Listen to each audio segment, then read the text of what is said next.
Teman-teman sudah tahu apa itu pengertian pajak, fungsi pajak, jenis-jenis pajak, dan juga dampak ketika kita tidak membayar pajak. Untuk itu, teman-teman, mari kita simak video berikut ini.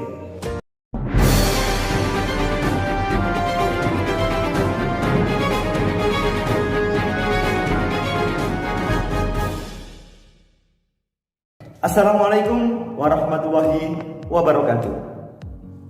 Kembali ketemu saya, Afwan Alfaini, semester 4, Prodi Manajemen Fakultas Ekonomi Universitas Islam Lamongan.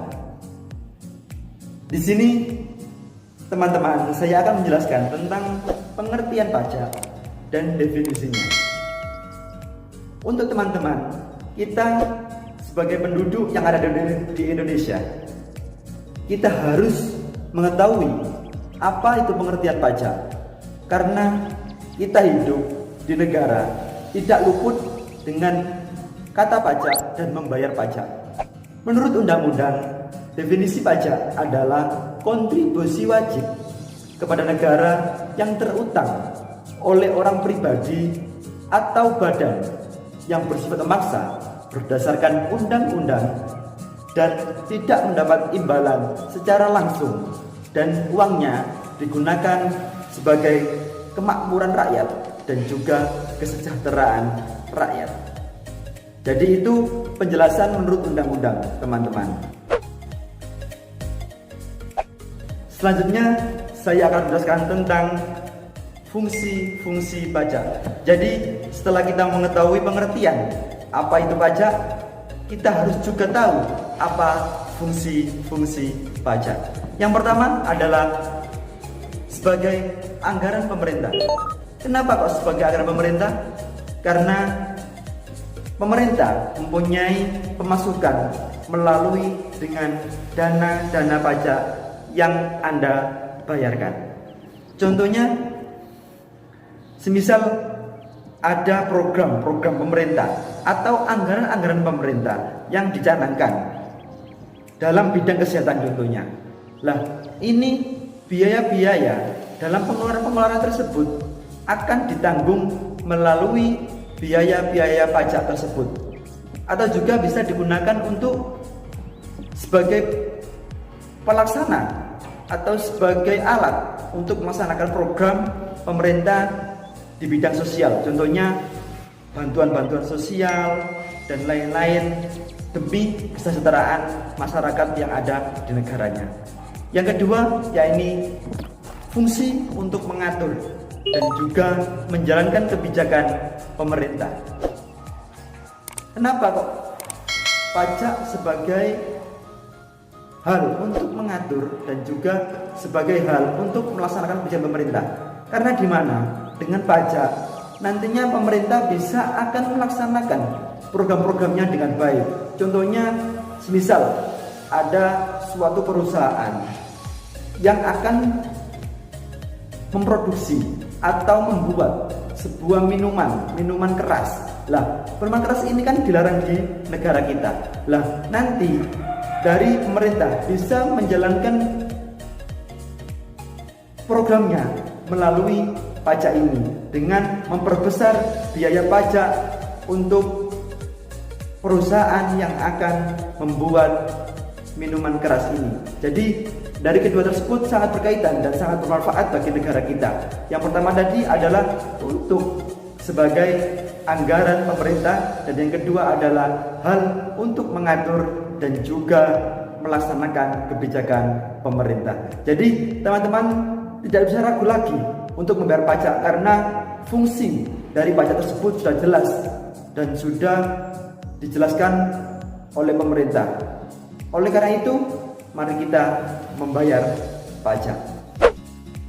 Selanjutnya, setelah kita memahami pengertian pajak dan juga fungsi-fungsi pajak, kita harus juga tahu tentang jenis pajak. Yang pertama adalah pajak penghasilan. Kenapa pajak penghasilan? Karena tentunya mungkin kita sebagai pegawai atau sebagai pekerja tentunya mempunyai penghasilan, mempunyai gaji dari kita bekerja tersebut. Lah, dari gaji kita.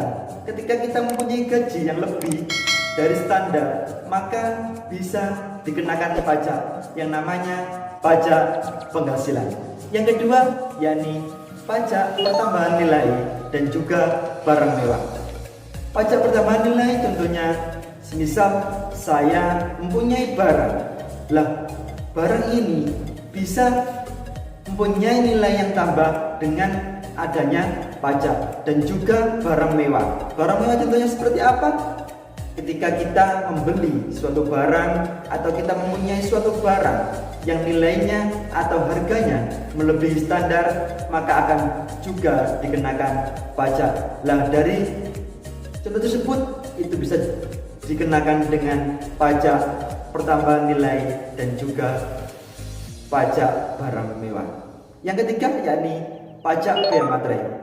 Bea materai tentunya kita tidak asing lagi. Kita seringkali melihat apa itu materai, apa itu bea materai. Lah, bea materai adalah pajak atas dokumen. Maksudnya apa? Hal atau suatu bentuk materai yang kita tempel ini bisa menjadikan bukti atau dokumen atas pajak yang dikenakan. Yang keempat yakni pajak bumi dan bangunan. Kenapa kok ada pajak bumi dan bangunan? Tentunya kita tinggal di negara tidak luput kita berteduh atau menempati suatu bangunan dan juga bumi. Untuk itu mungkin contohnya seperti ini. Kita mempunyai bangunan. Lah, bangunan ini tentunya tidak asas berdiri sendiri. Lah, ini kan milik juga dari pemerintah.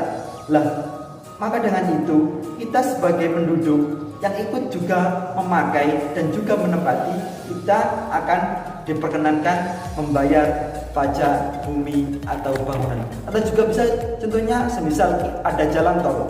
Kita seringkali menjumpai jalan tol. Kita seringkali melewat atau melewati jalan tersebut. Lah, dari itu nantinya akan kita dituntut untuk membayar tol tersebut. Lah, itu juga sebagai contoh dari pajak bumi dan bangunan. Yang terakhir atau yang kelima yakni bea perolehan hak atas tanah atau bangunan. Lah, dari perolehan ini contohnya semisal saya sudah atau saya membeli sebuah tanah atau bangunan. Lah, dari pembelian ini akan dikenakan pajak. Mungkin dari 1 sampai 5 tadi kita ingat lagi. Yang pertama tadi apa? Yang pertama adalah pajak penghasilan. Yang kedua, pajak pertambahan nilai dan juga pajak barang mewah. Yang ketiga, bea materai. Yang ketiga atau yang keempat adalah pajak bumi dan bangunan. Yang kelima adalah bea perolehan hak atas tanah atau bangunan. Pembahasan yang terakhir adalah tentang dampak ketika kita tidak membayar pajak. Ada yang tahu? Yang pertama adalah pembangunan infrastruktur tidak berjalan lancar. Kenapa kok tidak berjalan lancar? Karena dari segi pemasukan tidak ada, atau dari segi pemasukan kurang untuk menjalankan program-program pembangunan infrastruktur ini. Jadi kalau kita tidak membayar pajak, maka bangunan-bangunan atau jalan-jalan yang akan dibangun pemerintah tidak bisa berjalan dengan tanpa anggaran. Yang kedua yakni uang negara tidak cukup untuk membiayai kebutuhan negara. Contohnya anggaran-anggaran pemerintah atau program-program pemerintah sangat banyak. Kalau kita tidak membayar pajak, maka kebutuhan-kebutuhan, anggaran-anggaran, program-program pemerintah yang dicanangkan tidak akan bisa terpenuhi. Karena apa? Pajak adalah sebagai penghasilan atau pemasukan terbesar di suatu negara. Yang ketiga yakni mengakibatkan pertumbuhan hutang negara. Lah, dari yang ketiga ini kita bisa menyimpulkan seperti ini. bahwasanya kalau kita tidak bayar pajak, maka kebutuhan kita yang semestinya terpenuhi akan tidak terpenuhi. Karena apa? Hutang-hutang negara ini sangat tinggi. Kalau kita tidak bayar pajak, maka semakin besar hutang-hutang negara yang akan tidak bisa dibayar. Jadi teman-teman, untuk itu mari kita sadarkan diri untuk membayar pajak, karena pajak sangat membantu dalam menjalankan kebijakan dan juga program-program pemerintah. Terima kasih. Terima kasih. Mungkin itu yang dapat saya sampaikan. Saya mewakili kelompok 5 yang berjumlah atau beranggotakan 5 orang. Yang pertama saya sendiri, Afwan Alfaini. Yang kedua Faradia Andeni.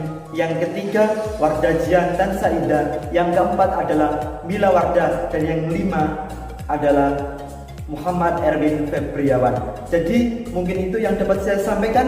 Kurang lebihnya saya mohon maaf yang sebesar-besarnya. Dari saya, wassalamualaikum warahmatullahi wabarakatuh.